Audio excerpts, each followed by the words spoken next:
Welcome to all in virtue physics classes. आज की class का टॉपिक है पोलराइजेशन बाय रिफ्रैक्शन। तो जल्दी से हेडिंग डाल लीजिए, पोलराइजेशन बाय रिफ्रैक्शन। स्टूडेंट्स, मेरी रिक्वेस्ट है इस लेक्चर को अटेंड करने से पहले से प्रीवियस वाला लेक्चर जरूर अटेंड करना। वहां पे हमने प्रोडक्शन बाय रिफ्लेक्शन का स्टडी करा था, तो ये दोनों ही एक दूसरे से रिलेटेड है। ओके, तो इससे प्रीवियस वाले लेक्चर में हमने रिफ्लेक्शन से प्लेन पोलराइज्ड लाइट किस तरह से प्रोड्यूस करते हैं उसके बारे में स्टडी कर लिया था। तो थोड़ा बहुत हम वहां पे रिकॉल कर लेते हैं। वहां पे हम ट्रांसपेरेंट मीडियम लेकर चल रहे थे, नॉर्मल हमने वहां पे ड्रॉ करा था, अनपोलराइज्ड लाइट को हम एक इस एंगल पे इस तरह से एक इंसिडेंट एंगल की हम वो वैल्यू रखते हैं कि हमें रिफ्लेक्टेड रे प्लेन पोलराइज मिले। और वहां पर हमने एक चीज वो नोटिस करी थी कि जो प्लेन पोलराइज रिफ्लेक्टेड रे मिल रही थी उसमें इलेक्ट्रिक फील्ड के vibrations perpendicular to the plane in the paper थे। इस तरह से हमें रे मिल रही थी, ठीक है। और कुछ पार्ट इसका रिफ्रैक्ट हो जाता है और रिफ्रैक्टेड रे आपको अनपोलराइज या फिर यहाँ पर हम बात करें पार्शियली पोलराइज रे मिलती है। तो एक कॉन्सेप्ट मुझे ये बताना था कि यहाँ पर जो आपको रिफ्लेक्टेड रे मिल रही थी वो ओनली इस अनपोलराइज रे का हमें 15% ही फाइंड आउट होता है। लाइक दैट मैंने यहाँ पे ग्लास आपका ट्रांसपेरेंट मीडियम ले लिया और अनपोलराइज रे मैंने यहाँ पे इंसिडेंट करी है, तो हमें जो प्लेन पोलराइज रे मिल रही है बाय द रिफ्लेक्शन। तो ये ध्यान रखना कि हमें ओनली इंसिडेंट का 15% पार्ट ही प्लेन पोलराइज मिल रहा है, बाकी 85% पार्ट इसका पार्शियली रिफ्लेक्टेड या फिर अनपोलराइज, पार्शियली पोलराइज या फिर अनपार्शियली पोलराइज मिल रहा है in the refraction part, in the refraction part, ठीक है। सो नाउ अब आज हमें यहाँ पर क्या फिनोमेना करना है कि ये जो 85% पार्ट है रिफ्रैक्शन वो डिक्रीज हो जाए और ये जो हमें प्लेन पोलराइज रिफ्लेक्टेड के अंदर मिल रही है उसका रेशियो इंक्रीज हो जाए। तो यहाँ पर बेसिकली कॉन्सेप्ट क्या यूज में लिया जाता है, the polarization of light due to a piles of plate, ऐसा लगाना यहाँ पे, piles of the plate is called polarization by refraction.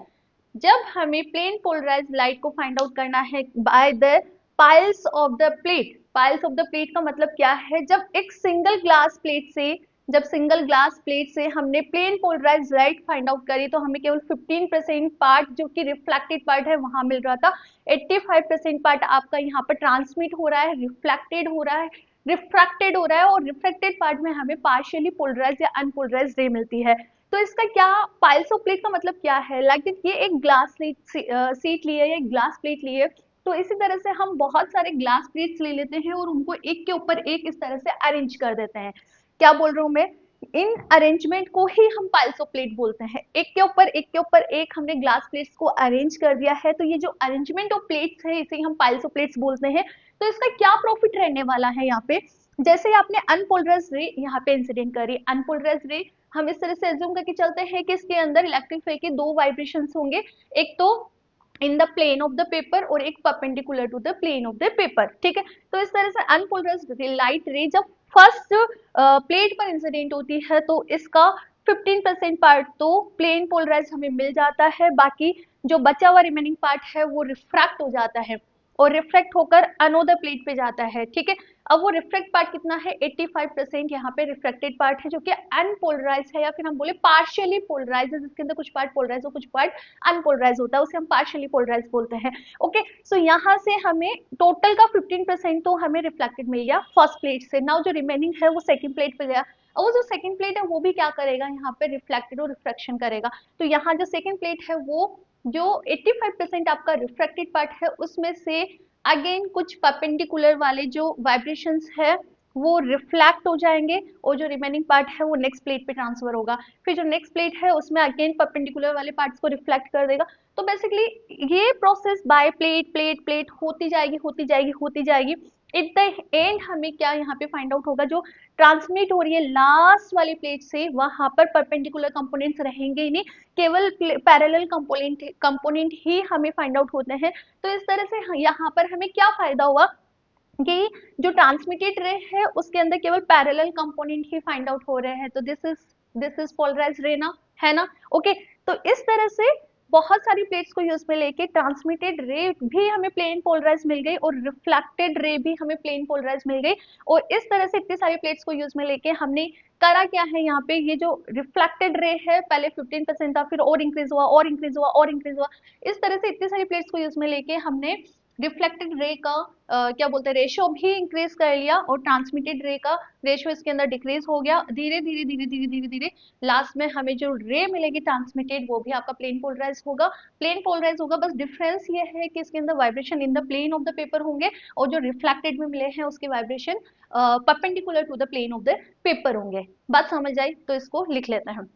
देखो पहले पहले ये लिखो, the polarization of the light is due to the piles of the plate is called polarization by the refraction. यदि हम plane polarize light find out कर रहे हैं by the piles of the plates तो उसे आप क्या बोलते हो, पोलराइजेशन बाय द रिफ्रैक्शन। ठीक है, now what is piles of the plate, इसको भी समझो। पाइल्स ऑफ प्लेट एक तरह से यहाँ पे पोलराइजर है और है क्या, ये अरेंजमेंट ऑफ ग्लास प्लेट्स। इस तरह से जो हमने अरेंजमेंट रखा है उसे ही हम पाइल्स ऑफ द प्लेट बोलते हैं। सो इसको भी मेंशन करो, what is the piles of the plate. A piles of a plate can be used as a polariser या analyser and arrangement of plates is known as piles of the plate. ये diagram हमने यहाँ पर बनाया हुआ है।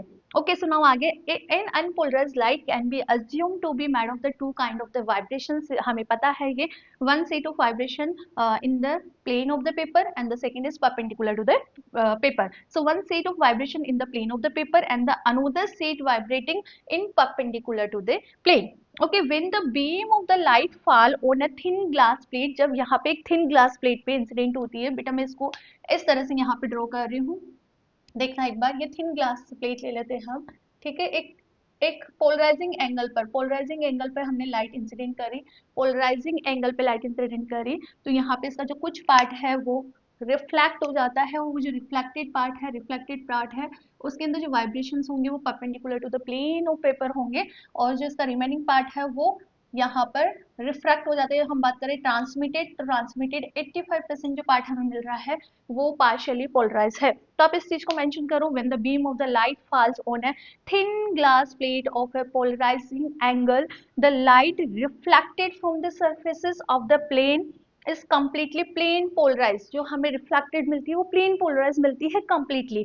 ठीक है, with the vibrations perpendicular to the plane of the incident. ये देखो परपेंडिकुलर मतलब डॉट डॉट हमें यहाँ पर शो करना है, बट हमें ये जो पार्ट मिला है this is a very weak intensity, बहुत कम पार्ट मिला है, ओनली 15% मिला है और 85% इसका ट्रांसमिट हो चुका है जो कि पोलराइज और अनपोलराइज है। तो इस 85% पार्ट को अब हमें यहाँ पे यूज में लेना है, तो इसके लिए हमने क्या करा, इस तरह से जो ग्लास प्लेट्स थी उनको इंक्रीज कर दिया और एक के ऊपर एक इस तरह से हमने सेट कर दिया। तो हमें यहाँ पे क्या फायदा हुआ कि यहाँ से जो क्या बोलते हैं परपेंडिकुलर वाले कंपोनेंट है वो हर एक ग्लास प्लेट से क्या हो गए, रिफ्लेक्ट हो गए।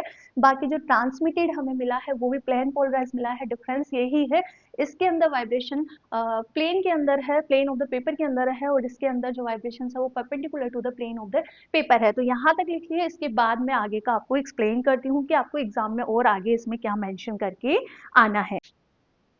सो नाउ अब देखो आगे क्या लिखना है, by the increasing of number of the plates more move of the vibrating perpendicular to the plane of incidence are reflected। इसके अंदर जैसे आपने प्लेट्स नंबर बढ़ा दिए वैसे ही रिफ्लेक्टेड पार्ट भी इसका इंक्रीज हो जाएगा और रेस्ट ऑफ पार्ट उसका ट्रांसमिट हो जाएगा और रेस्ट ऑफ पार्ट जो ट्रांसमिट हो रहा है वो भी आपका प्लेन पोलराइज है। डिफरेंस क्या है, बस इसके अंदर पैरेलल कंपोनेंट्स आएंगे इलेक्ट्रिक फील्ड के।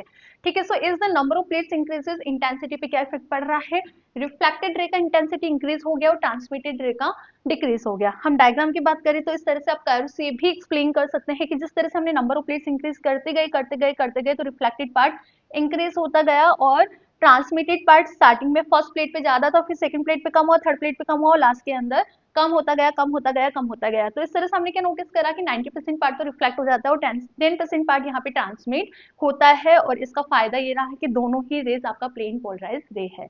सो मिलते हैं नेक्स्ट लेक्चर में एक नए टॉपिक के साथ। Thank you.